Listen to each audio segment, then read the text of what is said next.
Good morning everyone. So 21 ದಿನಗಳ ಓದುವ ಅಭಿಯಾನ ಇದೆ. ಸೊ ಅದರ 3ನೇ ದಿನ ಇವತ್ತು 5ನೇ ತಾರೀಕು ಹೌದಾ?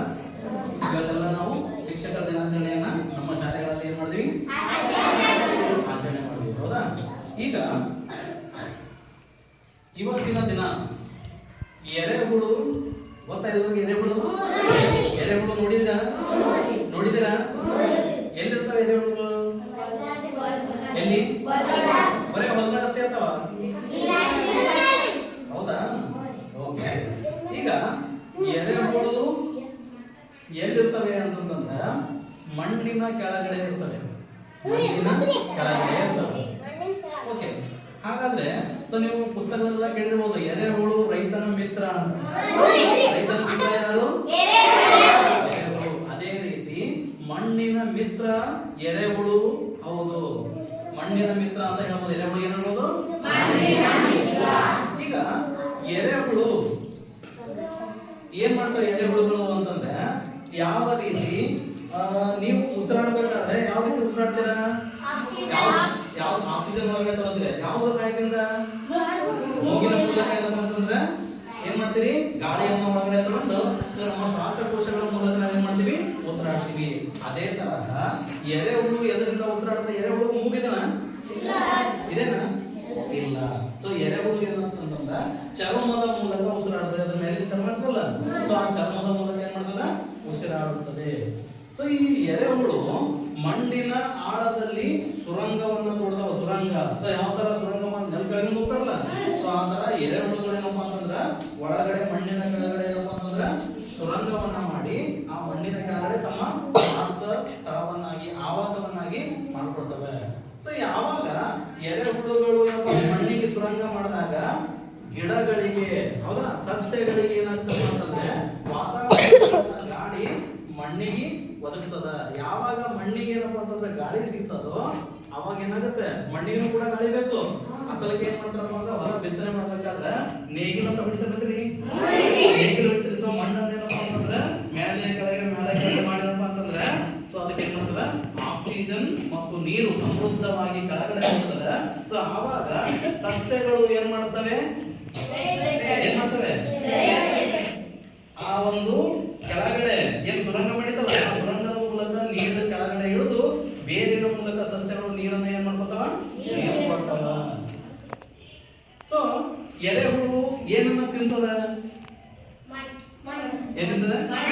ಯಸ್, ಚಪ್ಪಳೆ ಹಾಕ್ರಿ.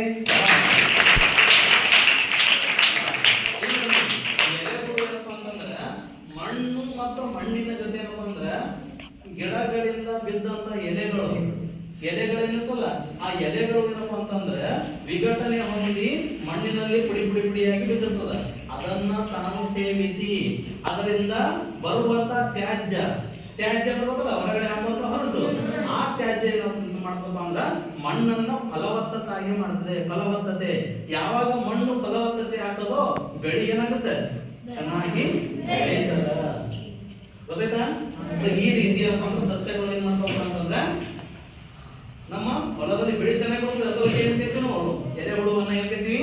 ರೈತನ ಮತ್ತು ಮಣ್ಣಿನ ಮಕ್ಕಳಲ್ಲಿ ಎರೆಹುಳುವಿನ ಬಗ್ಗೆ ನಿಮಗೇನು ಗೊತ್ತು? ಸೊ ಕೆಲವೊಂದು ಅಂಶಗಳು ಗೊತ್ತಿಲ್ಲದ ಅಂಶಗಳದಾವ. ಅದನ್ನ ನಾನೀಗ ನಿಮ್ಮೆಲ್ಲರ ಎದುರು ಗಟ್ಟಿಯಾಗಿ ಓದಿ ಹೇಳ್ತೀನಿ. ತಾವೆಲ್ಲರೂ ಕೇಳಿ. ರೆಡಿದ್ರೆ ಎಲ್ಲರೂ? ಓಕೆ.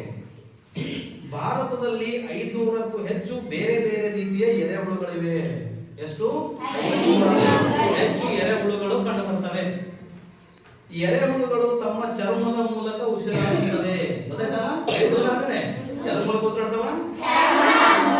ಚರ್ಮದ ಮೂಲಕ ಉಸಿರಾಡ್ತವೆ. ಎರೆಹುಳುಗಳಿಗೆ ಎಲುಬು ಅಥವಾ ಅಸ್ಥಿ ಪಂಜರವಿಲ್ಲ.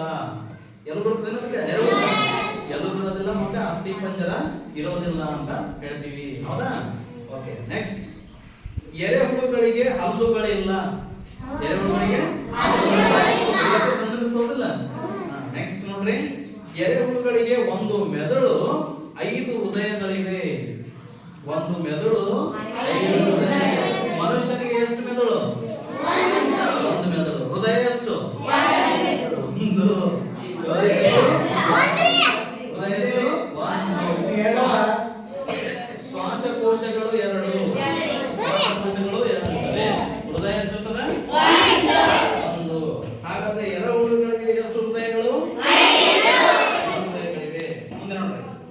ಎರೆಹುಳುಗಳು 6 ವರ್ಷಗಳವರೆಗೆ ಬದುಕುತ್ತವೆ.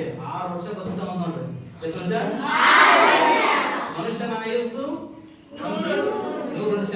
ಸೊ ಈಗಿನ ಒಂದು ಆಹಾರ ಪದ್ಧತಿಯನ್ನ ನೋಡಿದ್ರೆ ಅಂದ್ರೆ ಮನುಷ್ಯ ಈಗಿನ ಆಹಾರದಿಂದ ಏನಪ್ಪಾ ಅಂತಂದ್ರೆ ಯಾಕ 100 ವರ್ಷ ಬದುಕ್ತಾ ಇಲ್ಲ ಅಂತಂದ್ರೆ ರಾಸಾಯನಿಕ ಗೊಬ್ಬರವನ್ನ ಮತ್ತೆ ಅದಕ್ಕೆ ಕೀಟನಾಶಕಗಳನ್ನ ಬಳಸಿ ಅದರಲ್ಲಿರುವಂತ ಪೋಷಕಾಂಶಗಳೆಲ್ಲ ಹೌದಲ್ಲ ಹೋಗ್ಬಿಟ್ಟೆ ಅಂತಂದ್ರೆ ಅಂತ ಆಹಾರ ಪದ್ಧತಿ ನಾವು ಇಲ್ಲಿ ಬಳಸ್ತೀವಿ. ಬಳಸಾಗುತ್ತೆ. ಆಡಿಸಿ ನೋಡು ಬೀಳಿಸಿ ನೋಡು ಉರುಳಿ ಹೋಗದು. ಆಡಿಸಿ ನೋಡು ಬೀಳಿಸಿ ನೋಡು ಉರುಳಿ ಹೋಗದು. ಏನೇ ಬರಲಿ ಯಾರಿಗೂ ಸೋತು ತಲೆಯ ಬಾಗದು. ಎಂದಿಗೂ ನಾನು ಹೀಗೆ ಇರುವೆ ಎಂದು ನಗುವುದು, ಹೀಗೆ ನಗುತ್ತಲಿರುವುದು.